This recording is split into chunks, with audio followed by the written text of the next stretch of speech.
The Mikoyan-Gurevich I-270 was a response to the Soviet Air Force requirement in 1945 for a rocket-powered interceptor aircraft in the point defense role. In concept and basic configuration, it was related to the early Korolyov RP-318 rocket-powered aircraft, which was developed in 1936 and flew in February of 1940.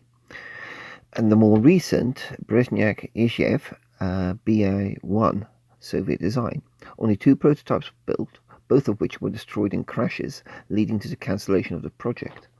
In the early stages of World War II, a complete prototype BI-1, known as the Devil's Broomstick, made its first several flights. The I-270 shared the BI-1's simple tapered fuselage, bubble canopy, wing design, and dual-chambered bipropellant rocket motor. On the other hand, it was considerably larger than the BI-1 and featured short reinforced wings from the RP-318, a raised T-tail, which such an aircraft as the Tupolev ANT-8 proved offered better landing control than the BI-1's more traditional fighter layout. While there seems little doubt that the BI-1 influenced design of the I-270, the latter appears to be far more from a direct descendant of the former and much closer to being a Soviet version of the Me-263, sharing very similar fuselage canopy landing gear layouts, while adding a conventional stabilizer atop the vertical tail, absent on the German design. Now that was from Wikipedia.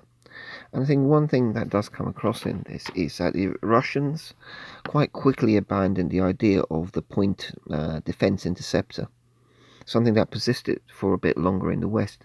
I think this is a fascinating type. So there's a few pics just to give you some idea of what this aircraft's about, showing the 262 and the BL1 as well. Right, evening all. This is just a quick unboxing video for the Amodel Mig I-270. Now, you will have had before this the quick background section.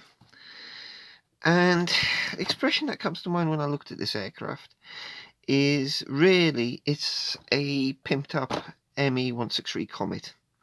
So the Russians get hold of the Volta rocket engine.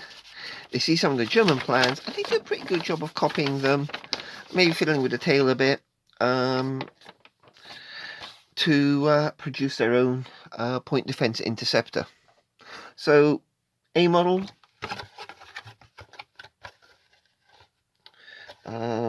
kit ref 27212. So I think it's an Amodel kit that has been around for a while, and we'll take a look at what we get in the box. So start off with the instruction sheet, one sheet, some background in Russian. You've got a summary of it on the box itself, and then lovely basic steps. So simple but adequate cockpit. I do rather like hand-drawn instructions and hand-marked instructions. They sort of have a sort of quiet charm to them. You know, this isn't your Airfix CAD model instruction set. Not much to this kit at all. Maybe that's really why I quite rather like it. I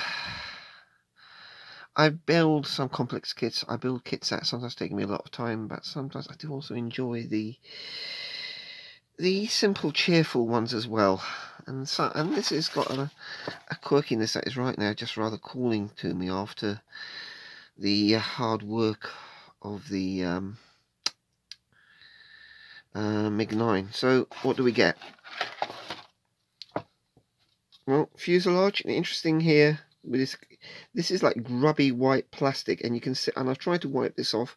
I don't think this is from the mold. I think it's actually within the plastic itself. Maybe impurities within the plastic, giving it slightly multi-tone. So it is like a dirty off-white plastic. something, a little bit of flash, but nothing that I would call too significant either.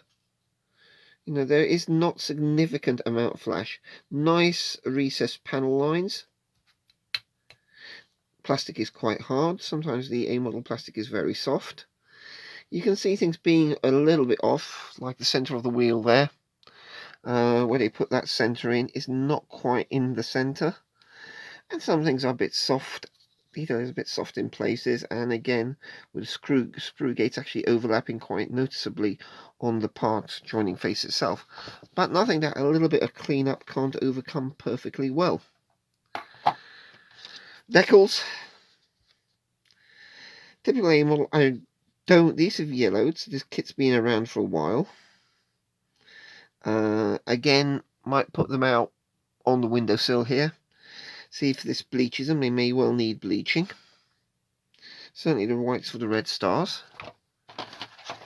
And the wings, noticeably tiny, almost like a forerunner of the F-104. Bit more flash on here, especially on the seat and a couple of other areas, but again, nothing that I would call particularly significant. Just notice this is a very, very simple aircraft anyway. You know, get you up there quickly, hopefully make something go bang and come back down without going bang yourself. Really what it's about. And that shows in this kit. So again, recessed panel lines, quite nice recessed panel lines as well. Instrument panel shows a bit of detail there. And then that might be my approach of paint it white and then dry brush it black or something like that. The wheel well in the cockpit floor. Nothing there that gives you particularly much concern. Okay, no real detail on the inside face of the undercarriage doors, but really, what can you show?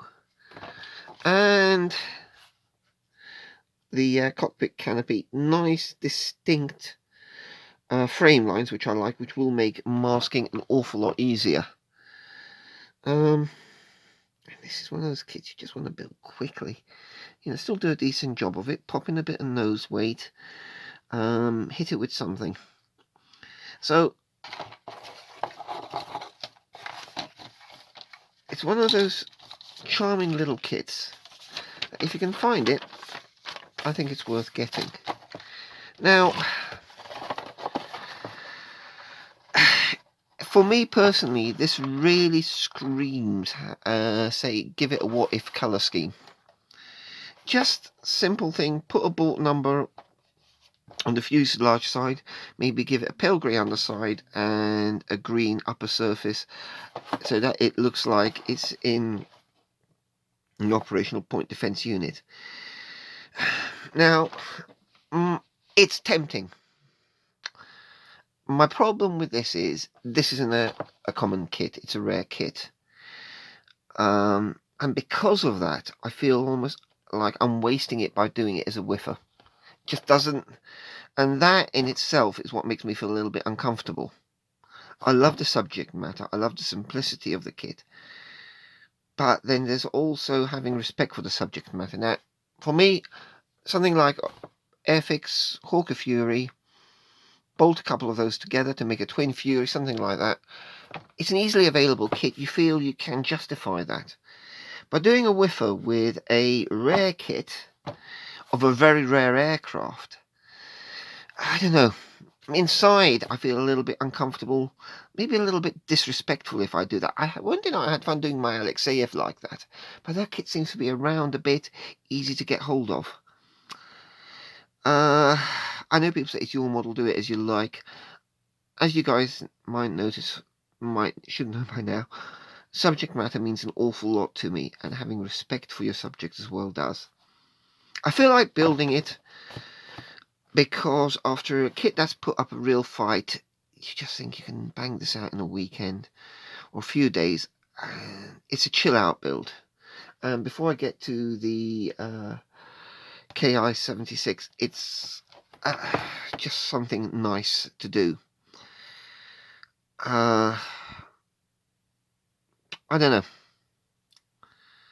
I think you can do a whiffer at a subtle level without being too over the top about it.